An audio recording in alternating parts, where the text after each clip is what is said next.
still got 5 of you to bring up. So Lodi, Central Georgia. Then we're going to go to Virginia, and we'll close it out in Virginia. Okay, awesome. Good afternoon, everyone. I dropped our update in the chat. I dropped a link, so if you guys would like to look at it, follow along. Of course, we need your support. So to preface, August to December, we facilitated 12 lobbying lunch and learns. And that resulted in our lobbying days coming up. So we have 2 lobbying days, one in partnership with Black Voters Matter. The other is centered around land conservation or conservation, period.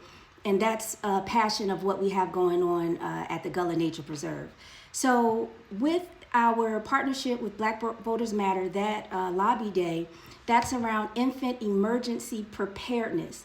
This is important to us. That's HB 350, but this is important to us because if you guys remember our 2019 through 2021 reproductive justice research that gave recommendations to the Biden-Harris Omnibus Act, right?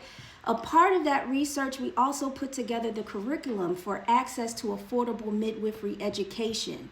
And in that, we created that curriculum that added infant emergency care, neonatal resuscitation. So all traditional direct entry midwives already have the understanding that this is a part of your training.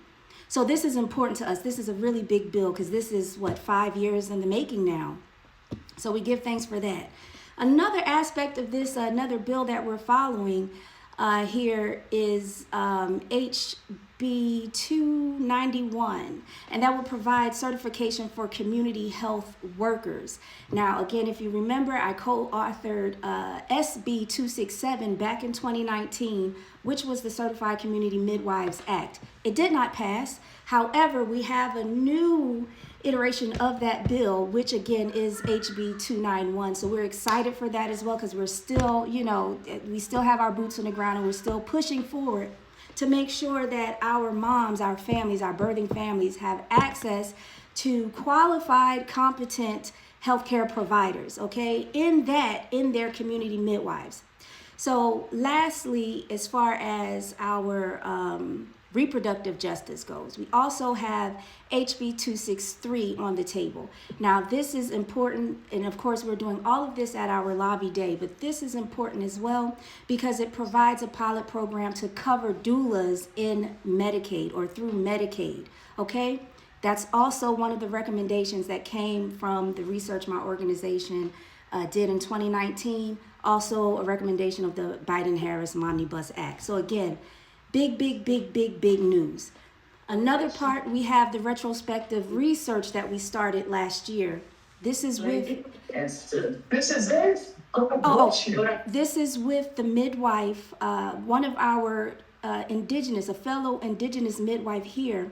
She teaches our neonatal resuscitation class, but she's putting together this retrospective research. Why is this important? Because HB 231 is calling for the addition of alternative methods, alternative therapies to be covered through insurance as well. Why is that important? Because a lot of our care as indigenous midwives are considered alternative, which they are not, but they're considered alternative. So we want to make sure we have full coverage and backing by our government. So these are all really big things that we have coming up with our Capitol Day on in March. Lastly, Andrea, if you remember back in, you probably don't, but if you remember back in 2022, we had our political literacy Kwanzaa series, and from that Kwanzaa series, it gave birth to our agritourism affordable housing initiative.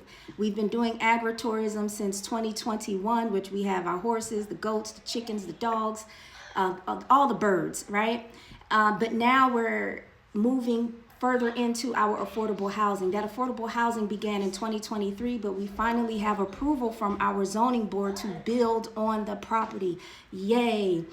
Another part of that as well is our land conservation initiative.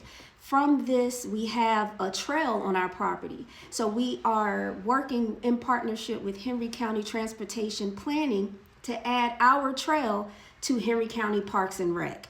So of course our next Capital Day is on February 26th, and that's the Environmental Justice Conservation Day, because of course we're dealing with land conservation, of course water conservation as well. So the legislation that we are working or backing for this is HB 43, and that's to address disadvantaged communities that does not have access or having difficulty with access to clean water. So that is my update for this week. I wanted to give you guys a little bit of backdrop because you know I've been gone for a while. So I wanted to tie it all together and make it all make sense. I'll see y'all next week. Thanks. I'm here.